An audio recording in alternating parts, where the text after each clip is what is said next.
So Nintendo's E3 happened. E3 happened, and it came. It's gone. We got Nintendo's E3 presentation. Obviously, the one that I was most excited for, as I'm Nintendo Stand 47 here. Hi guys, I'm Sly Guy. I'm here discussing today Nintendo's 2021 lineup because it is looking pretty dang good. Almost perfect. Almost perfect. But I think Nintendo's just missing like one more thing. But let's look at Nintendo's. This is pretty much Nintendo's lineup here for 2021. Probably, obviously some stuff could be missing here. We could get some new stuff. Hopefully we get some new stuff, because that'll be also cool. But man, the Nintendo's 2021 lineup, I definitely think when it comes to like Sony and Microsoft, I think they got the best lineup here. Because like pretty much every month, starting this month in June, they got a first-party title, and they got decent support from third parties as well. Starting off in June, we're almost at the end of June, but we still got Mario Golf Super Rush coming out, and this Friday. One of my most hyped games of the year, actually. I don't know what it is with golf games, but I just love a good golf game. So super excited about Mario Golf Super Rush. We also got decent third parties. Oh, Game Builder Garage also came out. That's also Nintendo. I have not got that game, gotta be honest. But for third party, we got Worms Rumble. Worms game's pretty cool. Disgaea 6, another Disgaea game. Ninja Gaiden Collection, Destroy All Humans, Tony Hawk's Pro Skater. Pretty good third party games in June. We going into July, and we got Legend of Zelda Skyward Sword. Not everybody's favorite Zelda, but it's still cool to have. We also got Capcom coming in with Monster Hunter Stories 2, which is honestly probably a game that I'm most excited for. Capcom's also coming through with the Great Ace Attorney trilogy, the Great Ace Attorney Chronicles, my bad. And we also got Neo: The World's Ends with You, a sequel. People are pretty excited about that game. Ys 9. Chris Tales is actually a big indie game that I'm looking forward to. I played the demo and I absolutely love the art style, so I'm pretty excited about Chris Tales. August is the most lackluster month it looks like, unless there's going to be some new announcements. The big first-party title, we got No More Heroes 3, which is going to be a big first-party Nintendo Switch game, just not made by the Nintendo. Third-party, first-party, kind of weird stuff like that, kind of like Monster Hunter Stories 2 right there. No More Heroes 3, I'm not sure how successful No More Heroes 3, I hope it does well for the person. Seems like a cool guy. I haven't played any No More Heroes games. I got No More Heroes 1, but I bought the limited run physical copy, and I still have not gotten that thing, even though I bought it months ago. Limited run is pretty slow when it comes to their physical copy shipping. I get from limited run and super rare, and I get my super rare games way earlier than the limited run games. I mean, it is still COVID situations going on here, but yeah. Also, I don't really recognize any of these third-party games. I don't know Kane's Bounty for a Close, Shadowverse. I can't even read what this is. Prinny Presents NIS Classics Volume 1 of the Falconer. I'm not familiar with any of these titles, so forgive me if you're into these games. But August is pretty lackluster. I might get No More Heroes 3, but I'm not sure if it's a day one purchase. September, though, we got WarioWare Get It Together. I'm actually pretty excited about this game. It looks really fun to play co-op. Diablo 2, a lot of people are hyped about that one. We got a new Isaac game, which is pretty cool. Dragon Ball Z Kakarot is a cool third-party port. Sonic Colors I'm actually pretty excited for, because Sonic Colors is one of the best 3D Sonics out there, and we're getting just a remaster version, which is pretty cool. Sonic is not doing too well as of right now. Sonic is definitely not that big of a franchise right now. Last game, Sonic Force, is not very good. I mean, we got Sonic Mania, but I mean, we did get the Sonic movie, which was pretty good. So hopefully Sonic can get back up there to being as big as it used to be. I mean, I definitely don't think it'll ever be as big as it used to be, but hopefully it can get up the uphill. Hopefully it can get up the climb. And then October, even though we just got 4 games for October, like October is just stacked with just these 3 games here. Metroid Dread, Super Monkey Ball, Banana Mania, and Mario Party Superstars. Metroid Dread, a lot of people are hyped about Metroid Dread, which is good. Metroid is not an IP that does too well for Nintendo, honestly. Best they've done is sold a couple million units, and that's about it. Metroid has never been that big, but the Switch has been just a monster in selling software.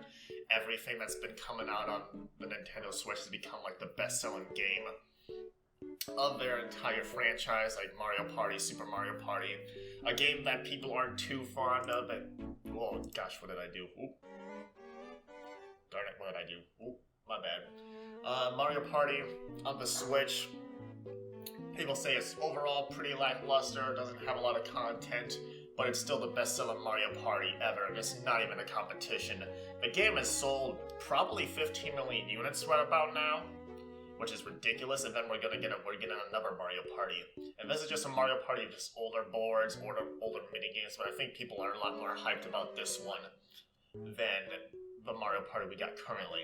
And then people are actually pretty hyped about the Monkey Ball game. When I was doing my first stream after the E3, a lot of people were talking about this Monkey Ball game, which is interesting because we already got a Monkey Ball on the Switch. We got Super Monkey Ball Banana Blitz HD, and this wasn't a big Monkey Ball. I believe it came out on the Wii. I didn't get this game on the Wii, and I got this for $20 too. It's pretty cheap.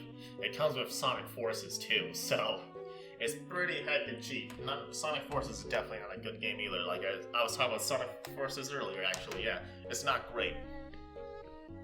But I hear nobody talk about Banana Blitz. But a lot of people are actually hyped about Banana Mania, which makes sense. I think it's the GameCube games, which I never played either. But a lot of people like the GameCube ones more than the Wii ones, so people are getting a lot more hype about the Monkey Ball one. Guardians of the Galaxy, I guess, is cool because it is a new game from Square Enix that's coming out. It is a cloud version, though, and after what Square Enix did with the Avengers game, I don't really care about this one too much, but maybe we'll see. I'm definitely not getting it day one for sure. I'm super excited about Mario Party Superstars and Metroid Dread. And I'll also probably get Monkey Ball. November, obviously, the big holiday month. We got the Pokemans, we got Pokemon Really Diamond, Pokemon Shining Pearl. These are going to do great. I can't see them doing as good as Sword and Shield, but definitely see it doing as good as Let's Go Pikachu and Let's Go Eevee. Just as 2022, I don't care. Shin Megami Tensei 5, which is also another Switch exclusive. I hope this game does well. I'm kind of interested in Shin Megami Tensei 5. It's by Atlas, who made Persona 5. Everybody just wants Persona 5 on the Switch, though. They see this new game and they're like, what is this? It's not Persona 5.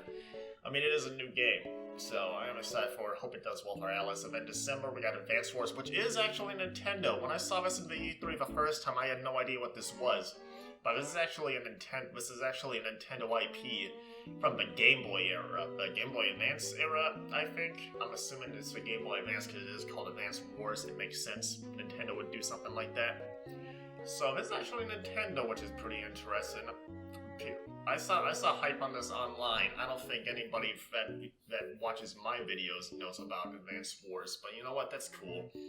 I'm not sure if it's something that I would get, but we'll see. It's the only game coming out in December so far as I know, so if I want to play something new in December, I might get Advance Wars. So, looking at this lineup, it is a pretty stacked lineup. Every month, there is a big Switch exclusive coming out. I say August is the most lackluster, but just every other month has at least 2 games that I'm interested in. Every month has at least 2 games that I'm interested in, which is crazy. Nintendo's 2020 lineup is a beast. It is almost perfect. I think the only thing it's missing is just a big holiday game. You can argue that there's Pokemon right here, and in October there's Mario Party and Metroid Dread.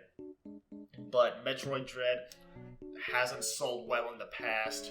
I'm going to assume that this is going to be the best-selling Metroid though, since it's coming out on the Switch, and just everything that's been coming out on the Switch has been just becoming the best-selling game of the franchise.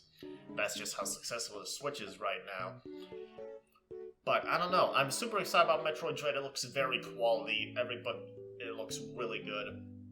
but just doesn't read holiday game from me since some Metroid's past. Mario Party can argue also with being the holiday game, because just look at the Mario Party sales that week. Just look at the Switch's Mario Party sales. It's about like 15 million at this point, which is ridiculous. The only one that I can see coming, obviously we got Pokemon here for the holiday game, and obviously even though I said earlier it's not going to do Sword, I don't see these doing Sword and Shield numbers for just remakes, and they're chibi. A lot of people are really a fan of the chibi. I still see them doing Pokemon Let's Go Eevee, Pokemon Let's Go Pikachu numbers, which is still over 10 million units, which is just still ridiculous. Most games don't get to 10 million units. You look at Microsoft's best-selling games on the Xbox One, you look at the PS4 best-selling first-party games, their list does not have many games that have reached 10 million. Microsoft definitely doesn't. Their situation is a little weird though with Game Pass everywhere. So no, but Pokemon Brilliant Diamond, Pokemon Shine and Pearl, Mario Party Superstars, they don't feel like big holiday party game to me. They don't feel that big holiday party game.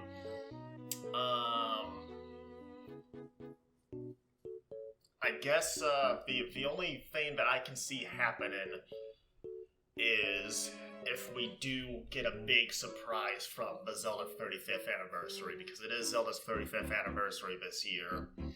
We saw in the Nintendo's E3 Direct when they talked about the Game & Watch, they finally mentioned the 35th year anniversary. But they did say they have no campaigns or games planned for the rest of the year. They just have a little Game & Watch thing and Skyward Sword. Which the only thing that I can think of is they didn't want to announce anything because they want to sell Skyward Sword first. They want to sell Skyward Sword first before they announce something new. Like the big rumors before the E3 was the Wind Waker and Twilight Princess double pack. That feels a little more holiday to me because it's, even though it is two remakes, it's two remakes of two very classic Zelda games in one game for $60. I would buy that. I see tons of value in that. And I still see that it could be possible. You look at the Mario 35 anniversary when they did their Mario 35 Direct. That Direct came out on September 3rd, 2020, and the Mario 3D All-Star Collection came out in September 18th of 2020. So they released that game 15 days after that Direct. So Nintendo could easily do something like that, and that came out in September. That did come out in September, September is not really holiday title time. Their big holiday game of last year was, I believe, Hyrule Warriors Age Calamity game, which didn't really read holiday game either to me. I mean, it was Zelda, but I think a Wind Waker and Twilight Princess double pack game, 2-in-1, seems more in line of holiday game than Pokemon Brilliant Diamond, Pokemon Shine and Pearl. I see a lot more value in that too, with just how big and classic those two Zeldas are.